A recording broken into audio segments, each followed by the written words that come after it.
Welcome back to Real Clear Radio Hour, brought to you by the Competitive Enterprise Institute. I'm your host, Bill Frezza. For the second half of our Global Perspective show, we have millennial author and blogger Claire Lehmann Skyping in from Sydney, Australia. Claire first came to my attention with her insightful tweets on the Rolling Stone UVA fiasco, and after getting hooked on her blog, I thought I'd ask her on the program to share some insights. Claire, welcome to the show. Thanks for having me, Bill. Claire, feminism seems to be experiencing something of an identity crisis lately. It won the Time magazine poll for the word people would most like to ban, at least until Time pulled the plug on the voting. As a distant observer of the American scene, what's your view on the state of feminism? I think that the state of feminism is incoherent today. I think a lot of women are leading what you'd call feminist lives, women of my generation, so I'm 29. You know, we've enjoyed equal opportunities in education, and we're undertaking careers without too many barriers at all. And so my generation of women are self-determining, but political feminism, as represented in the media, the mainstream media, doesn't reflect the reality of women's lives. There's a lot of... seems to be rooted in the past. That's right. It doesn't celebrate any victories or success stories, and it doesn't reflect how in control of our lives women of my generation are. It tries to skew the debate towards the negative and towards, you know, all of the things that men are doing wrong or things that are harming women, but without focusing on the positive. So it's not a balanced picture. Well, it's focused very much on power imbalances, it seems. Yeah, but in a very one-dimensional kind of way. I mean, political feminists have been very good at defining power in a very narrow sense. So, I mean, I learned when I was younger reading Camille Pallier's books that women have a lot of power. It might not have always been economic, but that doesn't mean that power doesn't come in other forms. So political feminists have sort of convinced a lot of people that because women might not be CEOs of Fortune 500 companies, that they don't have power or power equal to men. But I don't really buy that narrative myself. And I don't think a lot of other people do either. Claire, in your writing, you've observed that women are healthier, better educated, enjoy more economic freedom, as you just said, and yet they seem to suffer more depression or anxiety disorders. Why is that? Well, it's not clear from the research why, but my own guess, just from being a young woman myself and from my own experience, is that when you have a lot of opportunities and a lot of choices presented to you, sometimes life becomes more complicated. For example, I have a young child, and I'm also very career-minded, and that causes a lot of Hard complications. Hard choices and trade-offs, and it's not easy. And it's not that I would prefer the clock to be turned back, but the reality is that once you're trying to combine family obligations and child raising with career, you know, life just gets hard. There's no way around that. Is it a reasonable goal to want to have it all? I think you can have unreasonable expectations, but I was raised by a woman who worked full-time, and I don't really know any other reality, to be honest. In my community and amongst people that I know, being a woman with a career is the norm. I haven't been exposed to too many alternatives, but I think for women's health and well-being, perhaps so much emphasis being on career is not totally healthy or sustainable in the long term. And I think for couples as well, both people being completely career-minded has the potential to strain things. Right. I think the simplicity that has been lost might have something to do with increased stress in women's lives. Claire, you've written quite a bit about marriage, and you've said that the devaluation of marriage is costing society. How so? That piece I wrote because I've noticed a lot of discussion about same-sex marriage, and I was curious about why people would want to celebrate same-sex marriage and not also celebrate heterosexual marriage at the same time. Let's just all celebrate marriage. A lot of people can see that same-sex marriage is a good thing and would promote happiness amongst couples and stability in society, and it goes beyond just the symbolic, but creating bonds and commitment and celebrating commitment that people have with each other. And to me, it struck me that we don't talk about any of the positive aspects of heterosexual marriage anymore. And why is that? Obviously, commitment between a man and a woman creates stability for children, and I don't know why we overlook that. There's some concern that the interdependency inside of a family relationship could be construed as an antithesis of feminism. Right. You've commented on that. What are your views? I think that interdependence is healthy at certain periods of one's life. I think being completely and utterly dependent on a spouse might be the antithesis of feminism, but certainly if you're a woman having a baby, you need to be dependent on your spouse or at least your family. And if you don't have that dependence, you're going to be stressed out. There's no other way around it. And I think that this sort of fetishization of independence doesn't really do women any favors. Single motherhood is largely celebrated here in the United States as some kind of virtue. Right. Well, I think that is focusing a little bit on adults and not potentially children. When I think about marriage, I'm thinking about it in terms of a unit that provides stability for children. Also, you can't do it all. I mean, as it's too hard, it's too stressful to provide and raise children. I think my main point that I wanted to get across was that if you want to celebrate same-sex marriage, then we've got to recognize the positives of hetero marriage as well. I don't want to tell women to sort of go back to the kitchen, if that makes sense. Yeah, because that's not really my view. I just think that at times in your life there is absolutely nothing wrong with being dependent and having a good partnership and being grateful of a man who is there to support and provide is actually an empowering thing. Claire, you've become an astute observer of the publishing scene. You wrote a piece for the Harvard Kennedy School of Public Policy called Digital Mobs and Outrage Generation. This is very topical given what we're seeing here lately. What was your position on that? My position was that the media landscape is changing and social media is becoming a very prominent force within the media landscape. It's putting pressure on old media, traditional media institutions, and traditional media institutions are under commercial pressure. And so what we have is this combination of echo chambers online with sort of people gathering in their left-wing tribe or their right-wing tribe on Twitter, and then with traditional media institutions under commercial pressure starting to narrowcast, so starting to pitch only to their left-wing tribe or their right-wing tribe.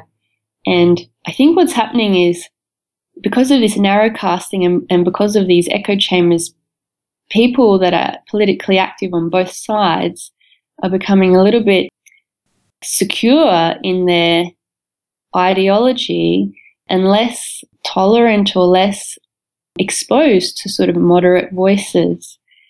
My view is that this is driving a bit of radicalization or tribalization in the political discourse. Well, plus ugly fights are good for clicks, and so That's that drives right. advertising revenue. That's right. And it ties back in with gender politics. A lot of the op-eds written from a feminist perspective are shared by people who actually disagree with the message being put forward. So I think editors are very aware of this. They can publish an inflammatory op-ed that might be full of misandry and bad argument, and they know that it will get a lot of clicks. Just to provoke a response. Yeah, because people will be outraged and they'll share it. Well, you've called these people polarization entrepreneurs. Yeah, that's right. And it's a dangerous cycle because it basically inflames a culture war that is a little bit contrived, it's a little bit confected, it's not really grounded in the mainstream, and it's not really grounded in reality. You know, you can get a little bit caught up on these online conversations that are happening, but if you go out into the real world and talk to people, they don't really know what you're talking about. You know, it's a little bit confected. But it does spill over into the wider culture. We certainly have seen that recently with a Rolling Stone article that inflamed quite a few people. With allegations made at the University of Virginia. Yeah. And I saw that some protests were held at the University of Virginia. Oh, bricks were thrown through windows. Wow. Well, this is why the media need to be held to account and need to be responsible for what they publish. I think because some of these institutions are under commercial pressure, fact-checking is being overlooked potentially. And as a person trained in psychology, I'm always reading articles that are scientifically illiterate and statistically illiterate. And this obviously ties in with feminism again, because a lot of the arguments put forward from a feminist perspective are statistically illiterate, and it irritates. It irritates me as someone who's being trained in that area. And I think it's a shame that the media is run pretty much only by humanities graduates. They could do well with having a bit more diversity. People who are not enumerate can get jobs in other areas that pay a lot better, so they tend not to go into journalism. That's right. But the media has a powerful influence, like you mentioned before with the Rolling Stone story. So they need to be held to account. And I think that's something positive that's coming out of the internet. More numerate people, statistically literate people are paying attention and fact-checking some of these narratives. And it's harder for these false claims and false stories to sort of just continue to attract attention. That's right. There is a backlash growing, and perhaps some of it will end in litigation. Could libel law be the solution to the problem? That's an interesting question. I think definitely with some of the stuff we see on Twitter, with the mob attacks and the casual smears of defamation, I think libel law should play a role in disciplining. Yeah, some of the more antisocial personalities that sort of get away with casual smears. I think that will definitely occur in the future, and it might be a force for good. Claire, what can contemporary young feminists do to bring some more optimism back to the conversation rather than continuing to dwell in the battles of the 60s and the 70s? Well, we can celebrate successes. So, as I mentioned earlier, women are more self-determining than they ever have been before. In Australia, 41% of women in my age group have a higher education degree, compared with 28% of men. So women are doing quite well. And I think it's important to remember that what we see as feminism in the media isn't necessarily representative of women in general. From my point of view, a lot of noisy activists just have a personal axe to grind, and they don't speak on behalf of all women or women of my generation. We've got a situation with the media where sort of noisy, inflammatory opinions are rewarded, but I think it's important to remember that mainstream opinion or mainstream attitudes are not that polarized as represented in the media. One of the challenges, though, is that the old guard feminists do occupy the high positions in academia. That's right. How long is it going to take for that to turn over? Oh, well, I don't see that turning over anytime soon. Feminist dogmatic thinking has also overtaken left-wing politics to some degree, and I don't really see that as changing in the near future, but I think that ultimately that it will be self-defeating. So I think more people will leave humanities departments where feminists have become quite prominent as administrators and academics. More people will leave those departments and go into the sciences like psychology. I mean, that's what happened with me. I left humanities for psychology because I couldn't sort of tolerate all of this kind of indoctrination that was going on. Speak a bit more about that. Well, I originally wanted to be an English academic, and I started out majoring in English, and I did that for 3 years. But I felt that my professors weren't interested in objectivity as much as they were interested in pushing a particular political line. And this was over 10 years ago, and I think, I think it's exactly the same today, or probably worse. To me, it wasn't, the politics weren't really that offensive. It was just the anti-intellectualism of it. I thought, where is the rigor? Where is the seeking the truth? I mean, it was just this sort of dogma. Yeah, everything is socially conditioned.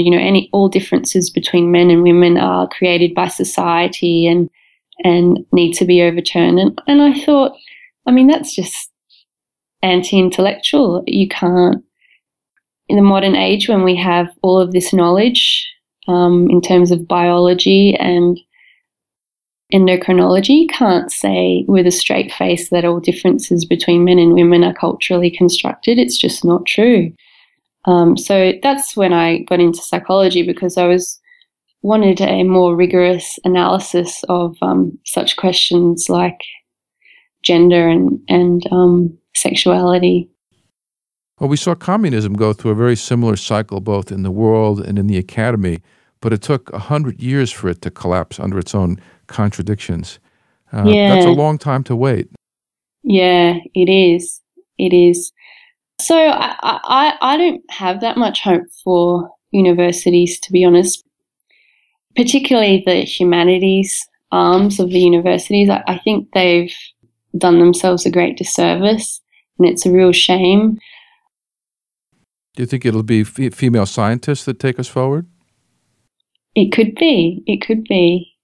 There's some great work being done at the moment in psychology, and not just by women, by scholars such as Jonathan Haidt, who is looking at political psychology and moral psychology, and they're answering some really interesting, difficult questions that you'd expect philosophers to be interested in. But because the humanities become so rotted out because of not just feminism but postmodernism, right? I think a lot of these interesting questions about human nature and the future are being left to scientists, and I think they're doing a good job investigating them. So, Claire, here we are on opposite sides of the world, connected by digital media, discussing issues that our cultures have in common. Yet there are billions of women who have yet to join the conversation, but soon will be. What's your reflection on them?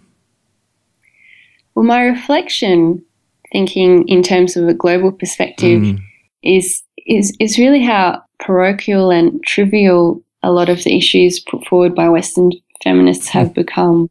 If you look at the focus we've had on video games, sexism in video games, I mean, it beggars belief. Yeah, it beggars belief that Western feminists would put time and energy into criticizing what is a leisure activity and not looking at things like child brides and wife burnings. That's right. Yeah. And women being sold into slavery. Yeah. In India and things like genocide, female babies not being born because they're too expensive, and women being killed for their dowries. I mean, it's unbelievable, but that's what you get from an anti-intellectual movement, basically, this sort of inward, navel-gazing approach. It certainly helps to take that global perspective, if nothing better than to realize how good we have it here. That's right. That's right. But feminism of the first and second waves is an extension of the Enlightenment, and it's not something that can happen overnight for cultures that haven't gone through the hard work of the 17th and 18th centuries that we have, with the age of reason and the development of science. It's not something that you can't just do it overnight. Yeah, like you can't implement democracy overnight. It's not going to happen. But that's right. I think we can have a bit of perspective and celebrate our own successes and achievements and opportunities, and be grateful that our daughters will be able to be self-determining and self-reliant to a large degree.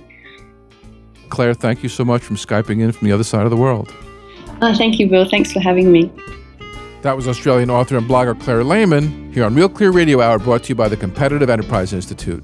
I'm your host, Bill Frezza. Real Clear Radio Hour is produced in conjunction with Real Clear Politics, America's premier independent political website. I check Real Clear every morning to make sure I get a balanced view of the day's news. That wraps up our show for this week. Join us next week, same time, same station. See you then.